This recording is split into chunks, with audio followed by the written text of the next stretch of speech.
I am Tasunkawitkowin, Tasha, Movescamp, and I'm from Sturgeon Lake, Alberta. From what I think I remember, what happened was that I was drinking one of my sisters in Grande Prairie, and then after that I walked all the way back from GP to Sturgeon Lake, Alberta, and then I don't remember after that. I woke up in the hospital. I'm aware that I got ran over by a vehicle when I was walking on the highway in an area here in Sturgeon Lake on Highway 43, and I got surgery on my brain. That is all I remember.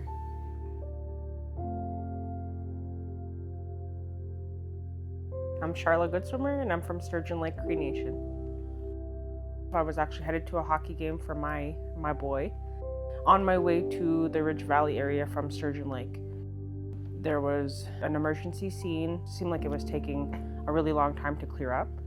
And when I arrived at Ridge Valley, I got a phone call saying they think it's Tasha, but I couldn't understand the full conversation.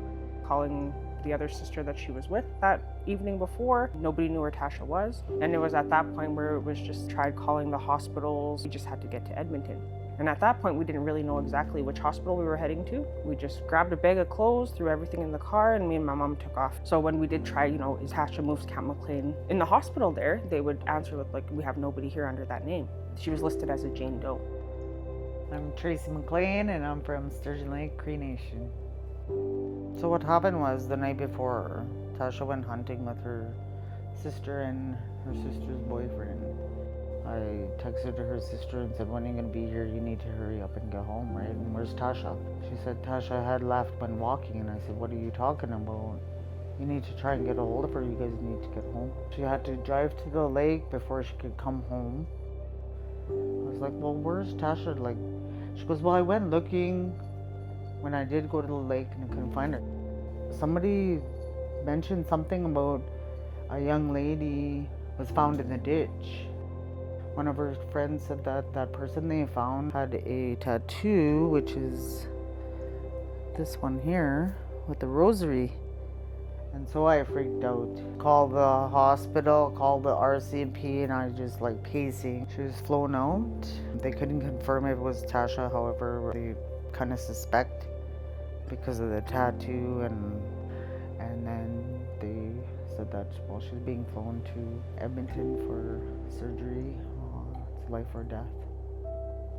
And I said, what do you mean life or death? And he said, I don't know, but all I know is life or death. I don't know which hospital or anything. Well, I can't just sit here. I kind of just fell to the ground, and I just was kind of hyperventilating a little bit, and I said, well, I can't sit around here. I have to go. And right away I just went and did smudging and praying, and so then they phoned me finally, and they let me know where to go. We made it there, and then we went and seen her.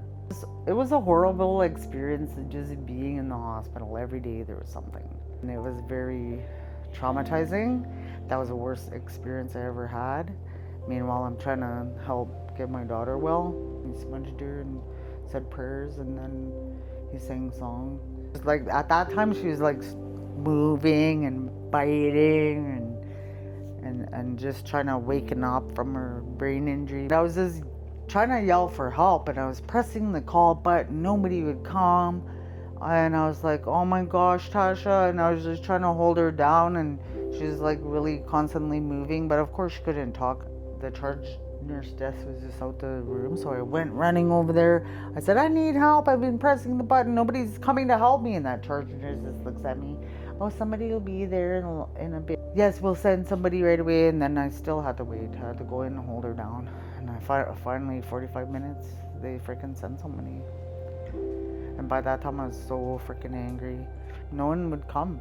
I was pressing that button. And then she's like, we got other patients, and I said, I don't care about other patients. I care about my daughter. She's a patient too. She's important. And then I was asking the doctor, I just have a really important question for you. Is my daughter gonna make it out of this hospital alive? And that doctor didn't know what to say to me, right? That same time, the nurse gave her her men. Fucking overdosed her on morphine. Right. While I was talking to the damn doctor team. And I wasn't even fully awake or aware of everything. So the nurse gives her the meds, then leaves. Must have checked something. Comes back, talks to the doctor, and I'm like, what's going on? And then the nurse had to come and tell me, I overdosed your daughter with morphine. That's so I fucked gave her up, too man. much morphine. I said, well, what are you gonna do about it? Like that's serious. Is she gonna be okay? Well, we just gave her Narcan. And then it was even with that constant care, she tried to warn the nurses. I tried. She's a biter. She's biting.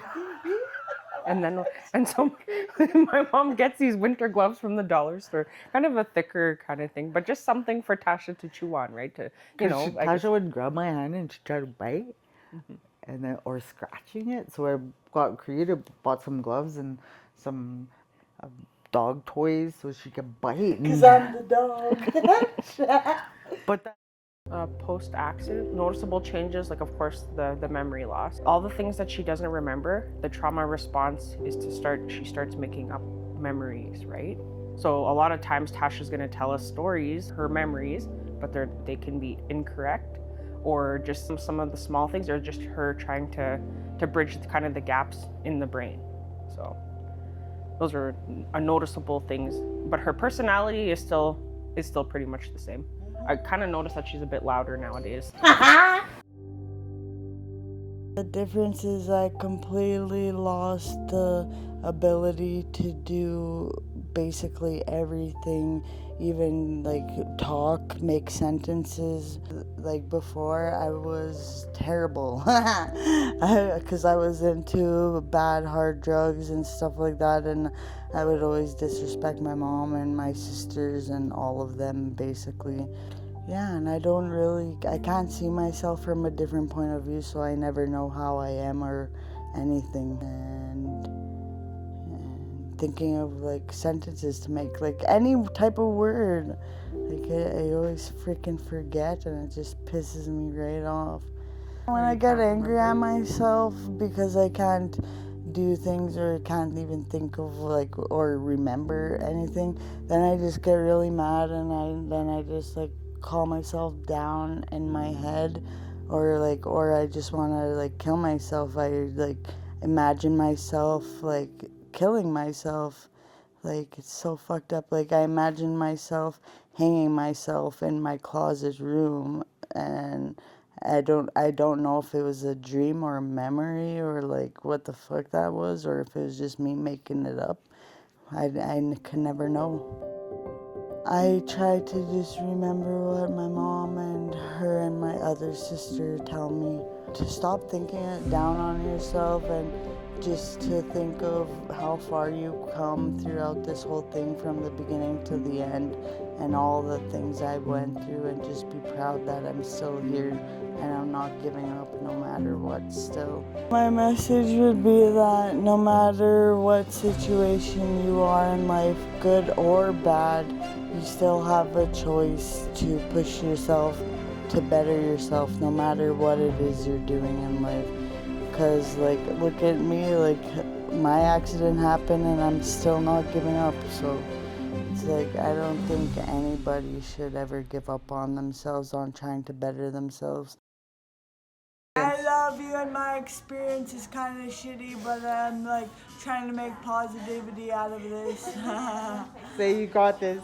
And I got this. You got this too. I'm happy you guys are here, man. I love you guys. Thanks for being here for me. I appreciate it. And if you guys ever go in the hospital, I'll be there for you guys. I'll pay back the respect. Okay, bye.